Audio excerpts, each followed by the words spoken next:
and welcome to Katie's Kitchen, episode 3. As you remember from last time, we made some blueberry pancakes that were actually made out of oats and eggs, because that's what's in pancakes. And so I'm just going to give you a quick review, per usual, of what they were like and any thoughts I had on them. They were pretty tasty. The only thing that I found was that they were a little bit bland, where there were no blueberries. So I would just recommend doing what we had thought about in the video prior, which is just crushing the blueberries into the mix to begin with. Not only is it going to just be more even that way, but then you'll get a nice even blend. I didn't really notice any difference between the lemon pancakes and the normal pancakes, and I think that's because I didn't use enough lemon. So if you wanted to try something else, I would just use a little bit more than I did, which, if you recall, if you watched it, was like a little less than a teaspoon. But I mean, other than that, they're really good. They're really filling. I had to eat them slowly because they were filling like at a time, but then I was hungry again like a half hour later, and so my breakfast, which I ate at work, turned into an hour-long thing, but it kept me full until about 11 a.m., which is, lunchtime anyway. So then I eat my leftovers. So today what we'll be making is just a pork tenderloin that's just covered in honey, and then some asparagus that also has some garlic salt in it. I found this off of a paleo diet website. For those of you who are not familiar with the paleo diet, it's basically just eat like a caveman. But what I found is they have delicious, delicious recipes, even if at the end of the day you don't agree with giving up everything that modern man can eat. So we just start with a pound of tenderloin. I rinsed it, and then I patted it dry with a paper towel. I'm just going to cut off some of the fat. As you can see, my husband's going to kick the cat. She was being very loud. She was being loud. She wanted some pork too. She did. So I'm just getting rid of the fat because I don't want to cook it and then have to eat it then. Although I guess you could argue that it would make it more tender if you left it in. But, whatevs. Up to you when you want to cook it up. I don't recommend eating the fat unless you want to get fat, which I feel like is the opposite of what anyone wants to do. I don't know what your goals in life are, though. So I've tried the paleo diet before, which is how I knew about this website. I think it's like Paleo Grubs. And the problem is it just takes too long for me. Like, I didn't mind giving up the carbs so much as you have to make everything. You can't ever eat out. You can't ever take a shortcut. Everything has to be homemade, and so I just didn't have the time for it. The other thing that I found is that as soon as I went off of it, you'll notice that I'm just completely terrorizing this pork loin. As soon as I went off of it, I gained the weight right back, because it wasn't one of those things where it was legitimate weight loss. It's like when you give up carbs and then as soon as you have a piece of bread, all of a sudden you weigh 5 more pounds than you did yesterday. It kind of had that same effect. So I wouldn't recommend it unless you are planning on doing a complete lifestyle change, or unless you do some kind of version of it where it's not so extreme. The other thing it doesn't allow is milk, which I really like. I think that's just about all the meat or all the fat that I'm going to be able to pull off that's reasonable too, without starting to just hack it all to bits. So what I've done is I've just lined the cookie pan with aluminum foil, and that way it doesn't stain my pan, but it also makes for really easy cleanup. I've already preheat my oven to 375 degrees, so you guys don't have to wait on me to do that. And then we're just going to sprinkle it with garlic powder and salt, and then baste it with honey. I'm going to wash my hands real quick.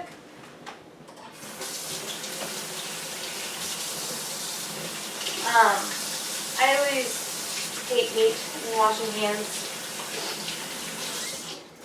I wish you didn't have to wash your hands after you touched meat every single time. It'd be a lot easier. Technically, it's more of a concern with like chicken because it's salmonella. With the pork, you could theoretically get away with not. Oh, well, there you go. So anyway, I'm just going to sprinkle it with garlic powder and then with salt. By the way, today I just went to the store and I picked up asparagus, the pork loin, and the rolls, which I'll go over in a second. And the whole thing was about $10 for about a pound if you're going 4 ounces per. you're looking at about $2, $2.50. I already had the honey. The honey is actually going to add a lot of calories to it, so if you're looking to cut on calories, then you can cut back on the honey a little bit. The whole thing together, though, if you just have a 4-ounce serving, is only going to cost you $2.27. So I don't think that you...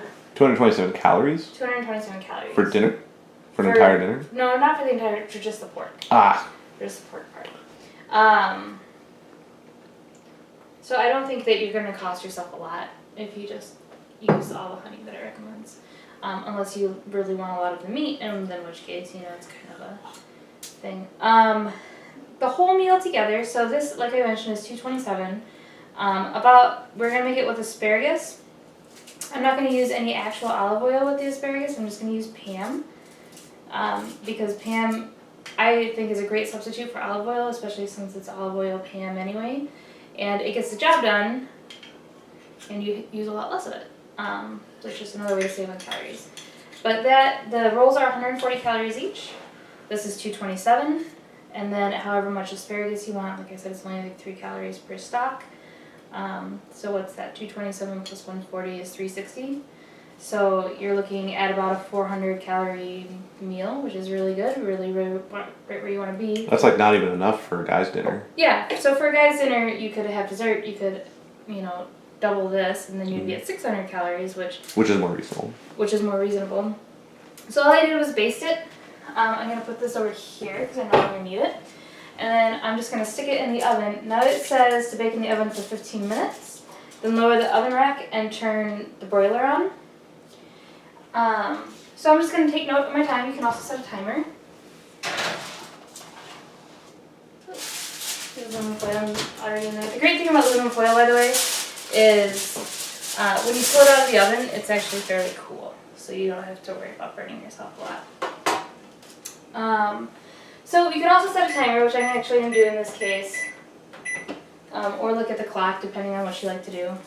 And then we're just going to take the celery, we're going to break off the bottoms of the stalks. If you have a hard time breaking off the bottom of the stalk, I think that means asparagus is bad. I don't know. I've never had a hard time with it. Not everyone breaks the bottoms off either. That's something I like to do. I find the bottoms to be the least flavorful part of the asparagus. So I'm going to grab my colander, which I didn't think I was going to use, but then I remembered you should wash vegetables. And I'm just going to stick them in there while I break them. It makes a very nice separation. The other thing about asparagus is it makes your pee smell real funny. That's all I got on that one. And then my mom told me once, she was like, it doesn't make my pee smell funny. I don't think she's eating enough asparagus. She doesn't think that. Either that or she has an odd digestive tract. Yeah, I've never known anyone who didn't have funny pee after asparagus. Like, and it always smells the same too. Like, if you go in the bathroom and you smell it, you're like, somebody had asparagus that was recently in here. This might be an odd conversation, but these are facts of life. So yeah, I'm just gonna break up all of it. I have found with asparagus specifically, if I don't make it all and eat it all, I don't eat it all later. Like if I save half a bunch. Well, it gets wilted really quickly, and like asparagus keeps cooked just fine, but uncooked, I don't think it cooks very well. Keeps very well. So, the other thing I started today was just an Excel spreadsheet of the costs. So, like I said, I'm not really going to be trying counting calories. I'm providing calorie counts for people who are. But I'm really more concerned with something that is not terrible for you and is cheap. I shouldn't say cheap, because like you should be willing to spend more than $1 per meal. I think maybe that is unreasonable, but something that isn't like overly pricey either. So what I did is my Excel sheet just has all of the meals listed and then things categorized in between meals and snacks, and then I can post it at the end of the month so you can see what a month looks like for a typical.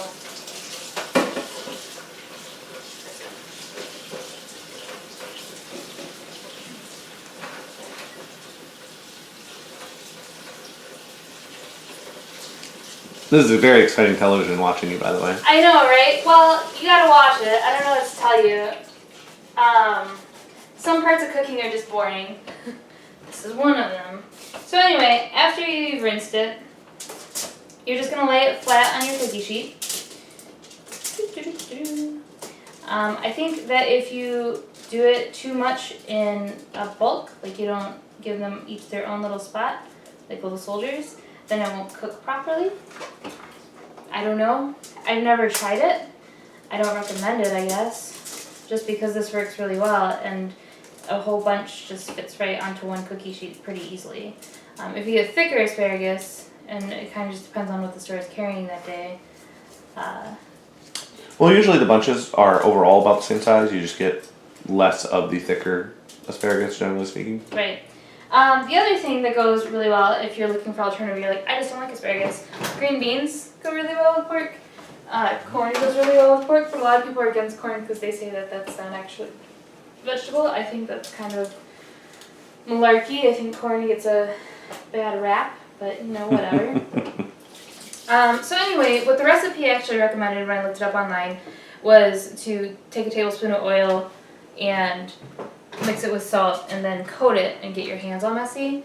And like I said, I'm just going to use the spray because it's about 0 calories, and obviously if you use enough spray that's not true, but it gets the job done.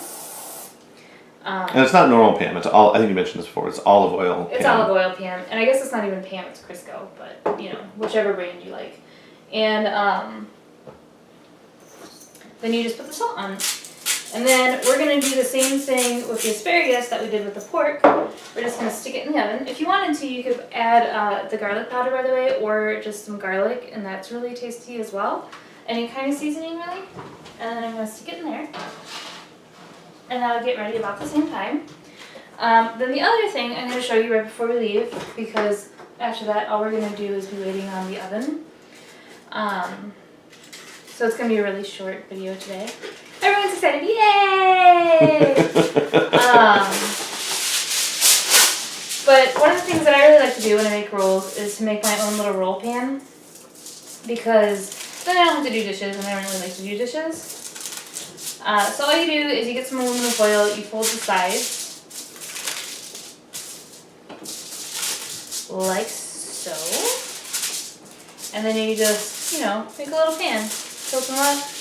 Like I mentioned, too, aluminum foil, it doesn't get really very hot. It must not conduct heat very well. And so when you're ready to pull it out, you can just grab it and go. I think if you try to use a hot oven mitt with it, it would actually be really difficult because it's so, you know, kind of flimsy that it would be really bulky with an oven mitt. So I'm going to go ahead and make 4 rolls, 2 of which are going to be leftovers. And I just grabbed some frozen rolls at the store, and I just looked quite frankly for ones somewhere between 140 calories and 160 calories that looked tasty. And then I'm just going to seal out and stick them in there. And I think it's perfectly fine to add a roll or something to your dinner, especially if you're light on some. I mean, the other thing you could do if you wanted is a glass of wine is about 100 calories if you wanted to add that. They have really good pudding cups, which we found to be really good desserts because they're anywhere between 70 and 150 calories, and those are also pretty tasty. And they naturally warm it, so you have to have a yogurt cup. I'm trying to think what are some other good options to add in here.